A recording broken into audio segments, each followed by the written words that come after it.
Irrigation శాఖ గురించి ముందు మాట్లాడాలంటే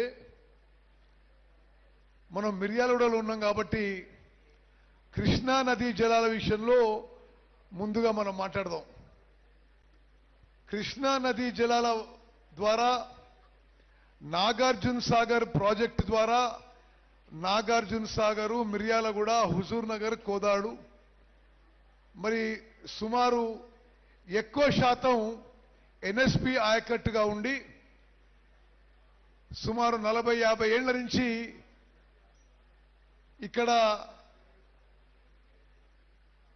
70-80-90% ఎన్ఎస్పి ఆయకట్టు కింద ఉంది. కృష్ణా నదీ జలాలపై కొంత బ్యాక్గ్రౌండ్ ఇవ్వాలి ప్రజాపతిలోకి, అదేవిధంగా అధికారులకి.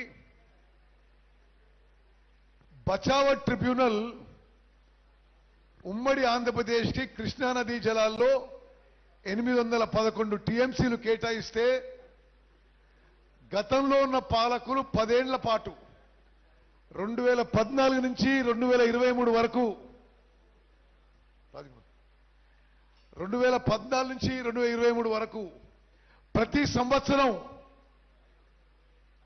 కేంద్ర ప్రభుత్వంతో వాళ్ళు అందులో 512 టీఎంసీలు ఆంధ్రాకి, 299 టీఎంసీలు తెలంగాణకి ఒప్పుకుంటూ లిఖితపూర్వకంగా ఇవ్వడం జరిగింది. ప్రస్తుతం ఉన్న మన ప్రభుత్వం వచ్చిన తర్వాతనే లేదు ఇది మేము ఒప్పుకోము, మన క్యాచ్మెంట్ ఏరియా, మన జనాభా, ఇతర విషయాలు అన్ని పరిగణలోకి తీసుకొని కృష్ణా నదీ జలాలని మనకి 70% ఇవ్వాలి, వాళ్ళకి 30% ఇవ్వాలనే వాదన మనం ఇప్పుడు బ్రిజేష్ ట్రిబ్యునల్ ముందు వినిపిస్తున్నాము. మన వాదన విని Krishna water dispute tribunal 2 Brijesh tribunal తిరిగి ఈ అంశాన్ని రీఓపెన్ చేసి గతంలో ఇచ్చిన 811 టీఎంసీల్లో ఎవరికి ఎంత కేటాయించాలని పునఃపరిశీలన చేస్తున్న విషయం ఇది మన ప్రభుత్వం యొక్క విజయంగా నేను భావిస్తున్నాను.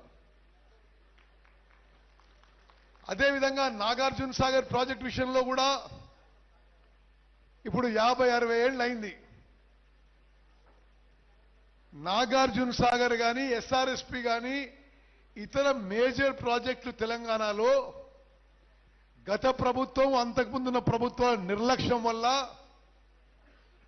25-30%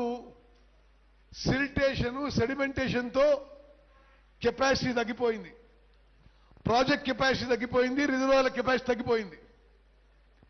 ఇప్పుడు మన ప్రభుత్వం వచ్చిన తర్వాతనే అన్ని భారీ ప్రాజెక్టుల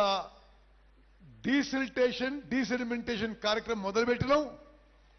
ఇప్పుడు నాగార్జున సాగర్ ప్రాజెక్ట్ యొక్క డీసెడిమెంటేషన్ కూడా మొదలుపెట్టిన విషయం మీ అందరికి తెలియజేస్తున్నా.